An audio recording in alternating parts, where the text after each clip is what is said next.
નમસ્કાર વિદ્યાર્થી મિત્રો, આજે આપણે ફરીથી એકવાર રિવિઝન કરીશું અને ફરીથી સ્ટાર્ટ કરીશું કોમ્પ્યુટરના કાર્યો અને ભાગો, જે આપણું પહેલું પ્રકરણ છે.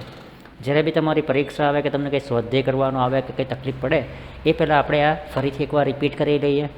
બીજી વાર એક્સરસાઇઝ આની આપણે કરીશું, બધાનું રિવિઝન, એટલે તમારો જે જવાબ લખેલા હતા તે સાચા છે કે ખોટા છે તે પણ તમને બધાને ખબર પડશે. તો આપણે આજે ફરીથી પ્રકરણ 1માં કોમ્પ્યુટરના કાર્યો અને ભાગો છે તે વિશે આપણે જોઈશું. તો તમે જોઈ શકો તમારી સ્ક્રીન પર કે આપણે જેટલું શીખવાના છે તો કોમ્પ્યુટરના કાર્યો અને ભાગો જે છે તો પહેલું એમાં જે ચાલુ થાય તો તમને સ્ક્રીન પર જોઈ શકો છો કે અહીંયા આગળ આપણને મોનિટર આપેલું છે, કીબોર્ડ આપેલું છે, માઉસ આપેલું છે, બાજુમાં સીપીયુ છે, અહીંયા આગળ સ્પીકર છે. જ્યારે પણ આપણે જોઈએ નોર્મલી તો કોમ્પ્યુટર આ રીતે આપણને દેખાય છે, બરાબર. ને કોમ્પ્યુટરની વાત કરીએ તો કોમ્પ્યુટર એક ઇલેક્ટ્રોનિક યંત્ર છે જે ઇનપુટ, પ્રોસેસિંગ, સ્ટોરેજ એટલે કે સંગ્રહ કરવા માટે અને આઉટપુટ માટેના ભાગોનું બનેલું છે. કોમ્પ્યુટરના કાર્યોની જો વાત કરીએ તો પહેલાં સમજવા માટે આપણે જોઈએ કે કોમ્પ્યુટરના મુખ્ય કાર્યો કયા છે. તે ઇનપુટ, પ્રોસેસિંગ અને સ્ટોરેજ અને આઉટપુટ, એટલે કંઈ બી વસ્તુ અંદર એન્ટર કરવાની, એના પર પ્રોસેસ કરવાની, એના અંદર સંગ્રહ કરવાનું અને બહાર આઉટપુટ આપવાનું. હવે એની સમજવા માટે આપણે સેમ્પલ જોઈએ તો અહીંયા આગળ તમને બાજુમાં જે ઘંટી આપેલી છે તો ઘંટીમાં આપણે જોઈ શકીએ તમે કે આપણે કંઈ બી વસ્તુ અનાજ દળાવવા માટે જઈએ તો ઉપરથી અનાજ નાખવામાં અહીંયા આગળથી આવે, પછી આ વચ્ચેના ભાગમાં પ્રોસેસ થાય અને પછી આપણને નીચે અહીંયા આગળ કન્ટેનર કે આપણું જે બી ડબ્બો હોય કે ડોલ હોય તેની અંદર લોટ બહાર આવે, બરાબર. એટલે આ જે છે તે ઇનપુટ આને કહેવાય કે શું, તો આપણે અનાજ નાખ્યું, પ્રોસેસ તો અહીંયા આગળ ઘંટીમાં દળાવવાની ક્રિયાને પ્રોસેસ કહેવામાં આવે અને ત્યારબાદ આપણને લોટ મળે. હવે આ પ્રક્રિયા જો આપણે જોઈએ તો આખી પ્રક્રિયામાં ઓરવામાં આવતું અનાજ એ ઇનપુટ છે. મેં જે તમને કીધું તેમ અનાજ દળીને લોટ તૈયાર કરે એને પ્રોસેસિંગ કહેવાય અને બહાર લોટ આવે એને આઉટપુટ કહેવાય. હવે અહીંયા આપણને આપેલું છે ઇનપુટ, પ્રોસેસિંગ અને આઉટપુટ, જે આપણે જોયું, બરાબર. એટલે કોમ્પ્યુટરની પરિભાષામાં ઇનપુટ, પ્રોસેસિંગ અને આઉટપુટની વ્યાખ્યા જો જોઈએ તો આપણે નીચે પ્રમાણે આપી શકાય કે કોમ્પ્યુટરમાં દાખલ કરાતા ડેટાને ઇનપુટ કહે છે. એ પછી ડેટા અંકો, અક્ષર, ચિત્રો કે પછી ધ્વનિ એટલે કે સાઉન્ડ પણ હોઈ શકે. બીજું છે પ્રોગ્રામ. ડેટા પર કાર્ય કરવા માટે કોમ્પ્યુટરને આપેલી તર્કબદ્ધ, ક્રમબદ્ધ સૂચનાઓનો પ્રોગ્રામ કહે છે. એટલે કે તર્કબદ્ધ અને ક્રમબદ્ધ એટલે આપણે જે સૂચના આપે એક પછી એક કયું કાર્ય કરવાનું એ ક્રમ પ્રમાણે આપવી પડે. તો એ પ્રમાણે જે પ્રોગ્રામ બનાવેલો હોય, શબ્દ સૂચનાઓનો સમૂહ આખો ભેગો થાય, ક્રમબદ્ધ સૂચનાઓ હોય તો તેને પ્રોગ્રામ કહેવાય. ત્યાર પછી જોઈએ તો પ્રોસેસિંગ. પ્રોસેસિંગ એટલે આપેલી સૂચનાઓ પ્રમાણે કોમ્પ્યુટર કાર્ય કરે. દાખલા તરીકે અનાજ છે તો અનાજ દળીએ આપણે તો પહેલાં અનાજ, પછી ઘંટીને આપણે કાર્યનું આપેલું હોય કે એને દળવાનું, એમ તે કોમ્પ્યુટરને આપણે કંઈ બી સૂચના આપીએ તે પ્રમાણે જે કાર્ય કરે તેને પ્રોસેસિંગ કહેવાય.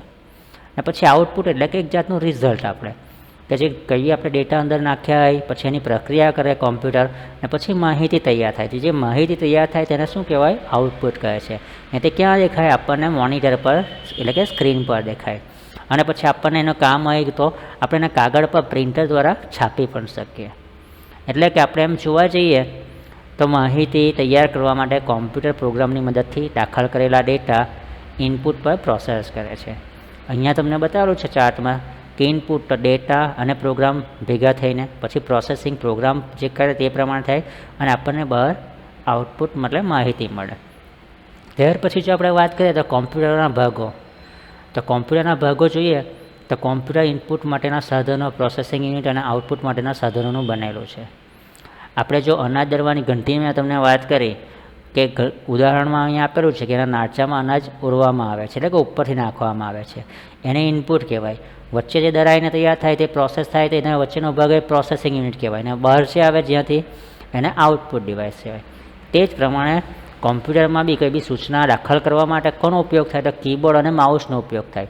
તો જેનાથી અંદર જે વસ્તુ જાય તેને શું કહેવાય? ઇનપુટ માટેના સાધનો કહેવાય. અને તે પ્રમાણે પછી સીપીયુ એટલે કે સેન્ટ્રલ પ્રોસેસિંગ યુનિટ એ સૂચનાઓ અને પ્રોગ્રામ જે બે ડેટા આપણે ઇનપુટ કરીએ તેના પર પ્રોસેસ એટલે કે પ્રક્રિયા કરે અને પછી આપણને માહિતી એટલે કે આઉટપુટ આપે.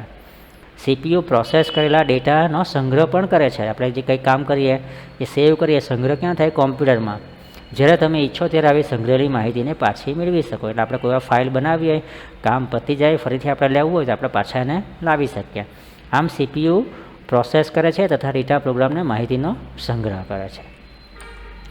ત્યાર પછી જો જોઈએ અહીંયા આગળ તો ઇનપુટ માટેના જે સાધનો આપેલા છે તો મોનિટરવાળા અહીંયા આગળ છે કે ઇનપુટ માટેના સાધનો કયા છે તો ભાઈ કીબોર્ડ છે, પ્રોસેસિંગ યુનિટ કેવું તો CPU છે, અને આઉટપુટ માટેના સાધન કેવું તો મોનિટર પર પણ દેખાય ને આપણે છાપીને કંઈ પણ જોઈતું હોય તો કીબોર્ડ પર પણ દેખાય.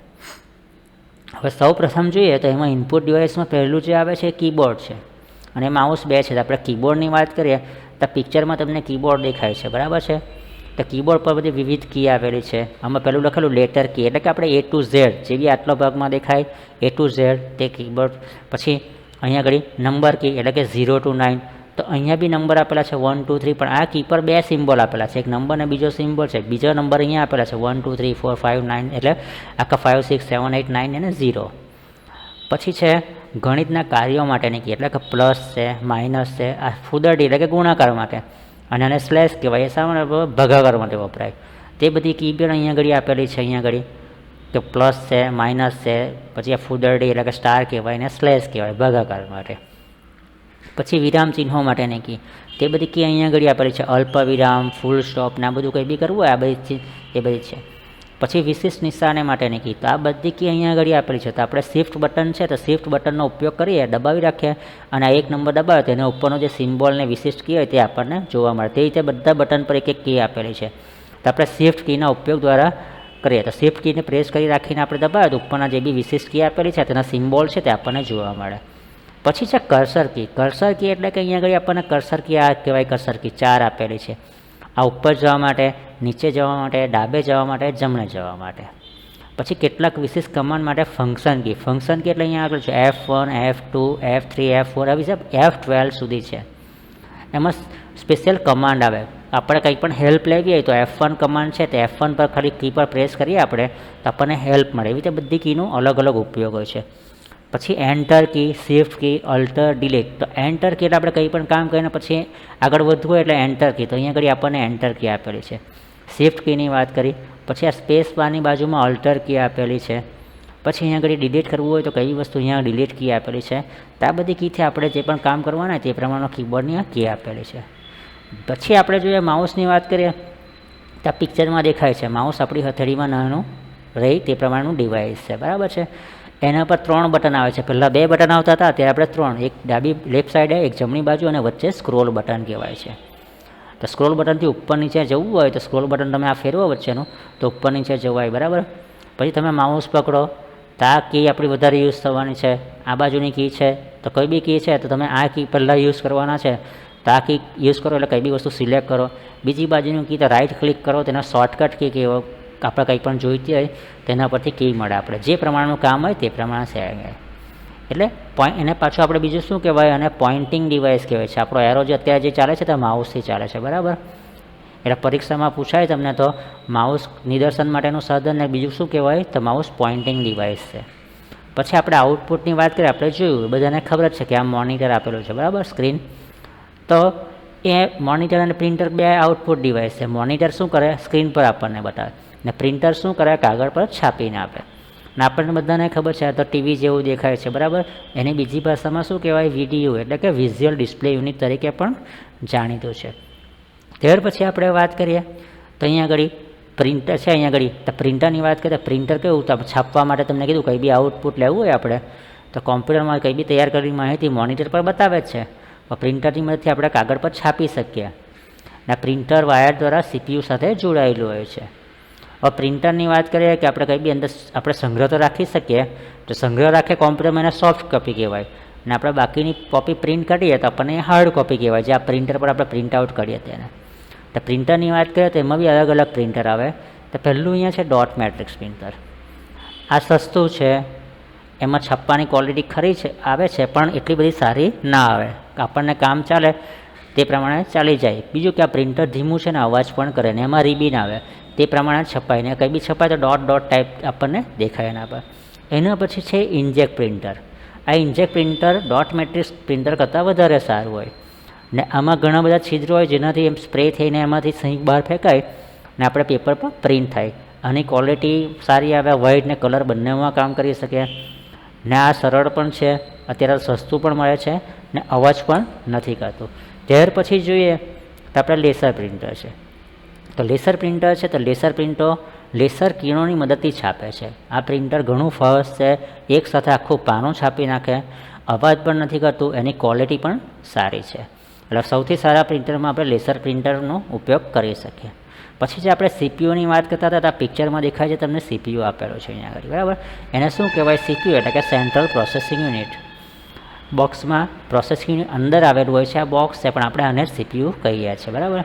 મોનિટર, કીબોર્ડ, માઉસ, પ્રિન્ટર આ બધા કેબલ દ્વારા શાની સાથે જોઈન્ટ થયેલા આ સીપીયુ બોક્સ સાથે બધા છે, બરાબર. અને સીપીયુ બોક્સની અંદર સીપીયુ રાખેલું છે, તે આપણને કાર્ય કરે, કંઈ બી કે પ્રોસેસિંગ યુનિટનું કાર્ય કરે, સ્ટોરેજનું કામ કરે, બરાબર છે.